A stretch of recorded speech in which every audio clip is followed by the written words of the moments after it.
Hello everybody, it's Vertical Sandwich. Welcome back to book reviews. Well, welcome to my book review channel that is slowly becoming the Terry Pratchett fan club or something. So today we're doing Pyramids. And I hope the wind is not a big problem. But it's nice out. It might rain soon. It's a thing. So, Pyramids. Now, this is I think it's the 7th book in the Discworld series. I'm almost sure it's the 7th book. And that being said, all of our books so far have really focused on Ankh-Morpork. Like, they have. And have kind of dealt with the idea of... I take that back. That, like, the Witches series actually doesn't really deal with that. It deals with, like, the area around Blanker.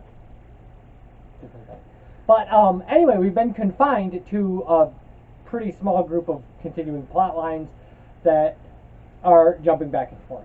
Like, aside from Mort, we've actually had, 3 Rincewind books at this point, 2 Witches books, and then Mort, which is the first book in the Death plot line. Now, this book, Pyramids, jumps into a different plot line that actually, I don't believe.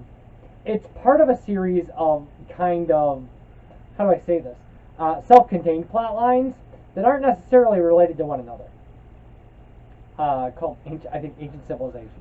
And the idea is that, like, Pyramids is mocking the idea of kind of the structure of ancient Egypt. So, being trained in the Assassin's Guild in Ankh-Morpork did not fit Tepek for the task assigned to him by fate. He inherited the throne of the desert kingdom of Jalibaby rather earlier than he expected. His father wasn't too happy about it either. But that was only the beginning of his problems. Pyramids, it's the 7th Discworld novel, and the most outrageously funny to date. It's actually pretty funny. Now, here's the thing, is usually it's kind of problematic for me to pick a spot in a book to read. Or actually, I take that back. In some books, it's not that problematic. In Terry Pratchett novels, it's really hard. And the reason is, they're pretty consistently amazing all the way through. So, like, trying to find something, like... But I opened this to this and I started reading it. It was just like, oh, this is amazing. So this is Tepek showing up at the Assassin's Guild. And he's got luggage. Not like Rincewind's luggage. Actual luggage. You carry it yourself, said Chider. That's the rule around here. Tepek looked at the trunk. It was an intriguing notion. At home, we've people who do that, he said. Eunuchs and so on. You should have brought one with you. They don't travel well, said Tepek. In fact, he'd adamantly refused any suggestions that a small retinue should accompany him, and Dios had sulked for days. That was not how a member of the royal blood should go forth into the world, he said. Tepek had remained firm. He was pretty certain that assassins weren't expected to go about their business accompanied by handmaidens and buglers. Now, however, the idea seemed to have some merit. He gave the trunk an experimental heave and managed to get it across his shoulders. Your people are pretty rich, then, said Chider, ambling along beside him. Tepek thought about this. No, not really, he said. They mainly grow melons and garlic and that kind of thing, and stand in the streets and shout, hurrah! This is your parents you're talking about? Said Chider, puzzled. Oh, them! No, my father's a pharaoh. My mother was a concubine, I think. I thought that was some sort of vegetable. I don't think so. We've never really discussed it. Anyway, she died when I was young. How dreadful, said Chider, cheerfully. She went for a moonlight swim in what turned out to be a crocodile. Tepek tried politely not to be hurt at the boy's reaction. My father's in commerce, said Chider, as they passed through the archway. That's fascinating, said Tepek dutifully. He felt quite broken by all these new experiences, and added, I've never been to commerce, but I understand they're very fine people. Over the next hour or two, Chider, who ambled gently through life as though he'd already worked it all out, introduced Tepek to the various mysteries of the dormitories, the classrooms, and the plumbing. He left the plumbing until last, for all sorts of reasons. Not any, he said. There's buckets and things, said Tepek vaguely, and lots of servants. Bit old-fashioned, this kingdom of yours. Tepek nodded. It's the pyramids, he said. They take all the money. Expensive things, I should imagine. Not particularly. They're just made of stone, Tepek sighed. We've got lots of stone, he said, and sand. Stone and sand. We're really big on them. If you ever need any stone and sand, we're the people for you. It's fitting out the insides that is really expensive. We're still avoiding paying for grandfathers, and that wasn't very big. Just 3 chambers. Tepek turned and looked out of the window. They were back in the dormitory at this point. The whole kingdom's in debt, he said quietly. I mean, even our debts are in debt. That's why I'm here, really. Someone in our house needs to earn some money. A royal prince can't hang around looking ornamental anymore. He's got to get out and do something useful in the community. Chider leaned on the windowsill. Couldn't you take some of the stuff out of the pyramids then? He said. Don't be silly. Sorry. Tepek gloomily watched the figures below. There's a lot of people here, he said to change the subject. I didn't realize it would be so big. He shivered. Or so cold, he added. People drop out all the time, said Chider. Can't stand the course. The important thing is to know what's what and who is who. See that fellow over there? Tepek followed his pointing finger to a group of older students who were lounging against the pillars by the entrance. The big one? Face like the end of your boot? That's Flymo. Watch out for him. If he invites you for toast in his study, don't go. And who's the little kid with the curls? Said Tepek. He pointed to a small lad receiving the attentions of a washed-out-looking lady. She was licking her handkerchief and dabbing apparent smudges off his face. When she stopped that, she straightened his tie. Tepek felt the sweat of his body grow cold. Oh, whoa. That's... Chider craned to see. Oh, just some new kid, he said. Arthur someone. Still hanging on to his mummy, I see. He won't last long. Oh, I don't know, said Tepek. We do too, and we've lasted for thousands of years. Like, gosh, this is so like hanging on to his mummy. Alright, anyway. So, yeah, and the idea about this is, so the pharaoh dies, and the pharaoh of whatever unpronounceable country Terry Pratchett has invented for the Discworld is a god king.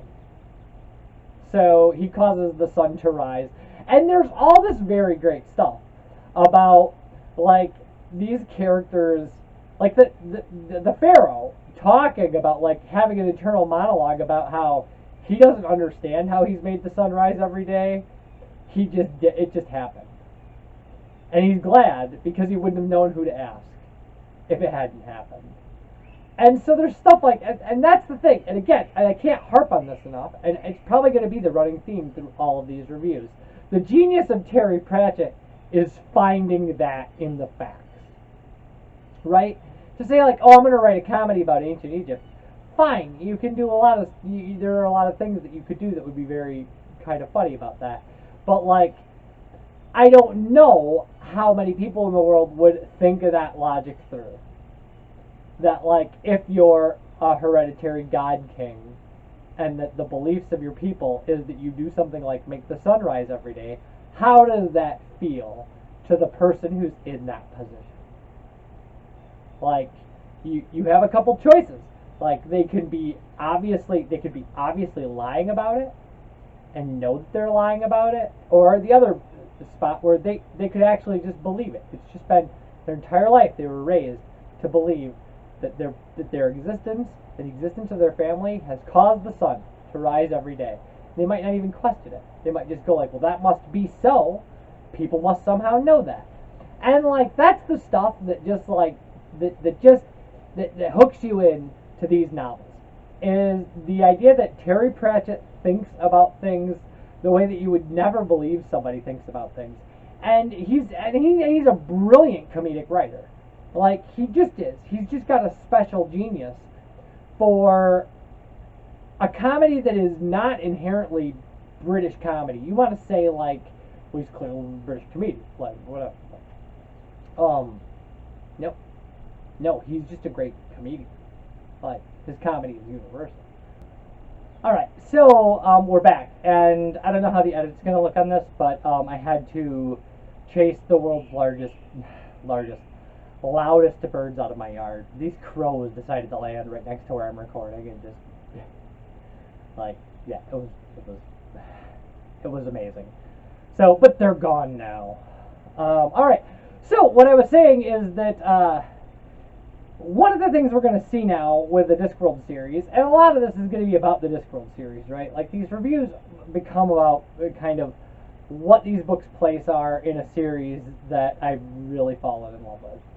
And one of the things that we're going to see, and we're going to see it with Moving Pictures, when Moving Pictures comes up, is that sometimes Pratchett gets an idea in his head, and he decides it's not a great idea for the Discworld set of characters that we have.